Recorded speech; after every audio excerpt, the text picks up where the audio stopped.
हम एक आदमी की आवाज को सुन पाते हैं जो बता रहा था कि मेरा नाम एंटोनियो है, मैं काफी मशहूर हूँ क्योंकि लोग मुझे डीमंस को कंट्रोल करने वाले, डीमंस को भगाने वाले और इस तरह के ही कई सारे नामों से जानते हैं। मैंने बहुत सारे लोगों के अंदर से डीमंस को भगाया भी है, उन पर जादू करके, और ये ताकत की शक्ति मुझे मेरी फैमिली से मिली है। दरअसल एंटोनियो का पूरा ही खानदान नस्ल दर नस्ल पोसेस्ड लोगों यानी जिन्हें डीमंस ने अपने कंट्रोल में किया होता है, उनके अंदर से डीमंस को निकाल कर उनकी मदद करती थी। देखते हैं एंटोनियो को, जिसके पास कबीले के कुछ लोग एक लड़की को लेकर आते हैं जिसकी आदत खराब थी, वो बेहोश थी क्योंकि उसे डीमन ने पोजेस्ड किया हुआ था। तब एंटोनियो उस लड़की को अपने सामने लिटाकर उस पर जादू करने लगता है, जहाँ तभी वो लड़की एकदम से आंखें खोलती है। दरअसल उसके अंदर का डीमन जाग चुका था, जो उठते ही एंटोनियो पर पूरी तरह हमला कर देता है। पर तभी वो लड़की पर और ताकतवर जादू करके आखिरकार उसे अपने कंट्रोल में कर ही लेता है। इसके बाद कहानी काफी ज्यादा आगे जाती है, जहाँ एंटोनियो बूढ़ा हो चुका है और इस वक्त वो मेंटल हॉस्पिटल में है। वो वहाँ की एक औरत को अपने गुजरे वक्त की कहानी सुना रहा था,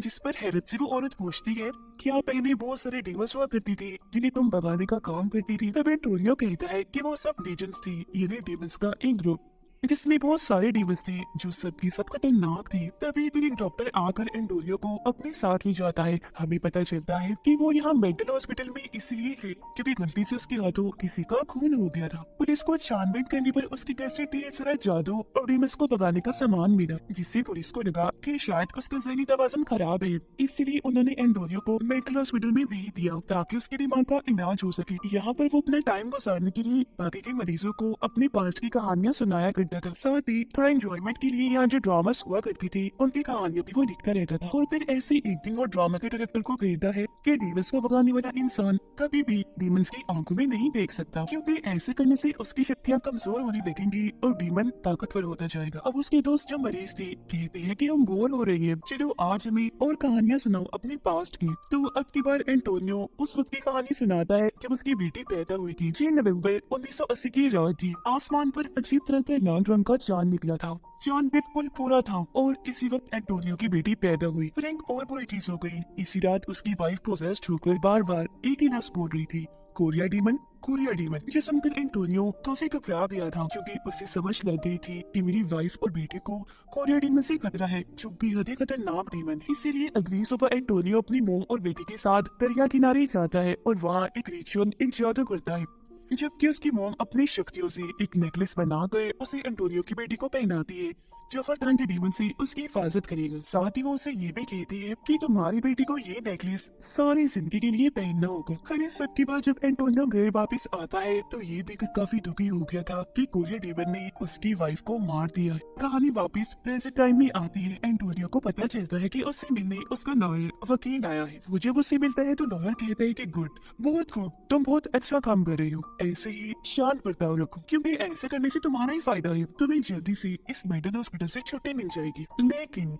एंटोनियो को टीवी पर चल रही खबर से पता चलता है कि जब उसकी बेटी पैदा हुई थी, जब रेड मून निकला था, बिल्कुल वैसे ही रेड मून फिर से दिखने वाला है। इसके बाद हम एंटोनियो की बेटी को देखते हैं, जो अब काफी बड़ी हो गई थी और एक कंपनी में जॉब करती थी। फिर रात को जब वो सो रही थी तो उसे अपने पास किसी डीमन का एहसास होता है, जो धीरे धीरे करके उसके पास आ रहा था, जिस आहट से उसकी आंख खुल जाती है और उसे अपने सामने एक डीमन देख भी जाता है। पर हैरत, वो बिल्कुल भी नहीं डरती। ऐसे ही नॉर्मल होती हुई वो लाइट जलाती है, पर डीमन वहाँ से गायब हो गया था। अब यहाँ उसकी बेटी ने डीमन को देखकर कोई एक्सप्रेशन यानी तासुरात इसलिए नहीं दिए क्योंकि ये डीमंस वगैरह उसके लिए नई चीज नहीं थी, मतलब कि बचपन से ही वो ये सब कुछ देखती आ रही थी। फिर इसके बाद अगले दिन एंटोनियो से मिलने एक लड़की आती है जिसका नाम क्लियर था। क्लियर के जरिए एंटोनियो को अपनी मॉम का मैसेज मिलता है, जिसमें वो कहती है कि इस रेड मून वाली रात को कोरिया डीमन तुम्हारी बेटी को सेक्रीफाइस कुर्बान करेगा, यानी उसकी बलि देगा। तो अब उसे रेड मून की रात होने से पहले ही कोरिया डीमन को कत्ल करना होगा। तो इसलिए अब एंटोनियो इस मेंटल हॉस्पिटल से भागने का प्लान बनाता है,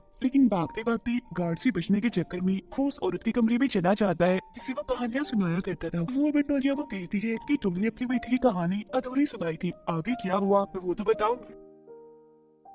तो वो बताने लगता है कि हमारे खानदान के खून में अलग ही तरह की ताकत है, जिसमें हमारा यकीन होना और खुशी से रहना बहुत जरूरी है, और अगर हम ऐसा ना करें तो हमारी शक्तियाँ कम होती जाती हैं। जैसे कि जब मेरी वाइफ की मौत हुई थी तो मैं दुखी रहने लग गया था, तो इसी वजह से मेरी शक्तियाँ कुछ हद तक कम हो गई थी, मैं कमजोर हो गया। जबकि मेरे मुकाबले में हमारा दुश्मन कोरिया डीमन और ताकतवर हो गया। असल में मेरा यकीन कम हो गया था और फिर जब मेरी बेटी थोड़ी बड़ी हुई तो मुझे पता चला कि मेरी बेटी के अंदर भी बिल्कुल मेरे जैसी ही शक्ति है। फिर एक रात जब मैं और मेरी बेटी सो रही थी तो कोरियर डीमन ने मेरी बेटी पर हमला कर दिया और उसके गले का नेकलेस चुरा लिया जो मेरी मॉम ने उसके लिए बनाया था। अब नेकलेस ना होने की वजह से मेरी बेटी का मेरी और उसकी खुद की जादुई ताकतों से यकीन उठने लगा, जिसकी बात तो उसका बर्ताव एकदम से ही बदल गया और उसे यहाँ जंगल में रहने से मसला होने लगा जहाँ हम शुरू से ही कबीलों की सूरत में रहती आ रही थी। तो इसीलिए मजबूरन मुझे अपनी बेटी को शहर लाना पड़ा, लेकिन यहाँ आकर भी मैंने अपना काम नहीं छोड़ा।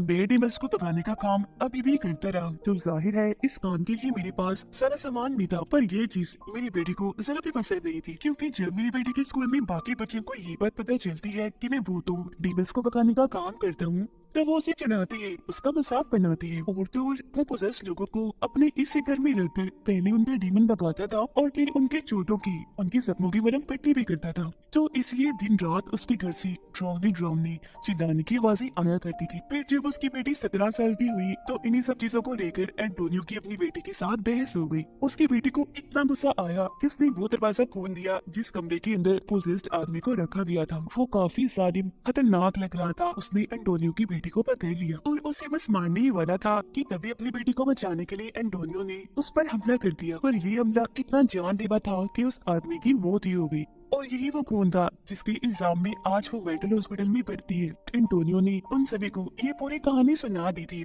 और अब वो हॉस्पिटल से निकलने में कामयाब हो ही जाता है। बाहर गाड़ी में क्लियर उसकी मदद करने उसे लेने के लिए आई थी, जो पहले भी एंटोनियो की मोम का मैसेज लेकर आई थी। अब क्लियर उसे एक होटल में लेकर जाती है और उसे अपनी आगे का सारा प्लान समझाती है कि अगर आप अपनी बेटी के साथ अच्छा ताल्लुक बनाना चाहते हैं तो सबसे पहले आपको एक अच्छा डैड बन के उसका भरोसा जीतना होगा। यानी कि तुम्हारी बेटी हमेशा से जैसा नॉर्मल डैड चाहती थी आपको वैसा बनना होगा। और अगर ऐसा करके एक बार तुमने अपनी बेटी का भरोसा जीत लिया तो फिर तुम जादू करके कोरियर डीमन से लड़कर उसका खात्मा कर सकती हो और उसे उसके प्लान में नाकाम कर सकती हो। इतना कहकर क्लियर उन्हें एक मोबाइल देती है, ये कहते हुए कि अगर मुझे बुलाना हो, मेरी जरूरत हो तो फिर मुझे कॉल कर देना, मैं आ जाऊंगी। और वहाँ से चली जाती है। अब अगले दिन एंटोनियो उसी मोबाइल के से कॉल करने की कोशिश करता है पर कॉल उसे हो ही नहीं पाती क्योंकि टच मोबाइल उसे इस्तेमाल करने ही नहीं आ रहा था। यहाँ तक कि उसे पासवर्ड तक नहीं खुलता। तो अब इसीलिए वो अपनी बेटी से मिलने के लिए उसके ऑफिस से चला जाता है, पर उसकी बेटी ना तो उससे मिलती है बल्कि मेंटल हॉस्पिटल में कॉल कर देती है कि आकर मेरे डैड को यहाँ से ले जाए। और अब इससे पहले कि हॉस्पिटल वाले यहाँ आकर एंटोनियो को अपने साथ ले जाते, वो पहले ही वहाँ से निकलकर वापस होटल में आ जाता है और अब वो कोरियर डीमन को मारने वाला सारा सामान तैयार कर देता है। अपनी बेटी से मिलने के लिए एंटोनियो अगले दिन दोबारा से उसके ऑफिस जाता है, जहाँ अब की बार वो बाकी वर्कर्स पर अपना जादू करता है जिससे वो एक साथ उठकर वहाँ से बाहर चले जाते हैं। सिवाय उसकी बेटी के वो अकेले यहाँ बैठी रहती है। वो अब भी अपने डैड से नहीं मिलना चाह रही थी, उससे दूर भाग रही थी। वो उनसे इतना डरने लगती है कि सब ख्याल था कि कहीं मेरे डैड मुझे ही ना मारते। लेकिन यहाँ उसके डैड धीरे धीरे करके आगे आते हैं और उसे कोरियर डीमन के बारे में सब बताने लगती है। उसका इरादा था कि वो शैतान को यानी बुराई को लोगों की बने देकर उसे सत्यावी लाएगी जिससे यहाँ हर तरफ उनका ही रंज। पर अभी भी वो इतना डरी हुई थी कि उन्हें चुप रहने का, यहाँ से जाने का कहती है। वो कुछ भी सुनने को तैयार ही नहीं थी। तो इसलिए एंटोनियो तकी होती हुई वापस होटल में आ जाता है, जहाँ पर क्लेयर पहले से उसका इंतजार कर रही थी। एंटोनियो उसको बताता है कि अगर मेरी बेटी खुद को जान जाए यानी उसे खुद ही एहसास हो जाए कि वो क्या है और उसके खून में कितनी शक्ति ताकत है तो कोरियर डीमन की ताकतें अपने आप ही कम हो जाएंगी। वो कमजोर से कमजोर होता चला जाएगा। बस मेरी बेटी को इस सब पर यकीन करने की जरूरत है। फिर क्लियर उसे अपनी हिफाजत करने के लिए एक होली वाटर की बोतल देती है जो डीमन से लड़ने में उसके काम आएगा और इसकी हिफाजत करेगा और खुद यहाँ से चली जाती है। फिर इसके बाद एंटोनियो रिचुअल इन्हें जादू करना शुरू करता है कि उसकी बेटी को इस बात का एहसास हो जाए कि वो क्या है। वो खुद को पहचान तो तभी वहाँ लॉयर के रूप में वो डीमन आ जाता है जो पहले उसकी बेटी के कमरे में जाता है और बाद में बाहर आकर एंटोनियो पर हमला कर देता है जिससे वो काफी जख्मी हो गया था। तो अपनी जान बचाने के लिए वो थोड़ा सा होली वाटर उसके ऊपर फेंक देता है जिससे उसका आधा चेहरा चिरन जाता है। पर अगली पल यहाँ मेंटल हॉस्पिटल के लोग आ जाते हैं जो एंटोनियो को बेहोश करके वापस से मेंटल हॉस्पिटल में ले आते हैं। उनका मानना अभी भी यही था कि एंटोनियो पागल होता जा रहा है, तो इसलिए अब की बार उसे रस्सी से बांध दिया जाता है। और अगले दिन वो रात आ ही जाती है जब रेड रोल था। आज भी वो लॉयर डीमन के रूप में एंटोनियो की बेटी के पास जाता है क्योंकि वो उसका दोस्त था।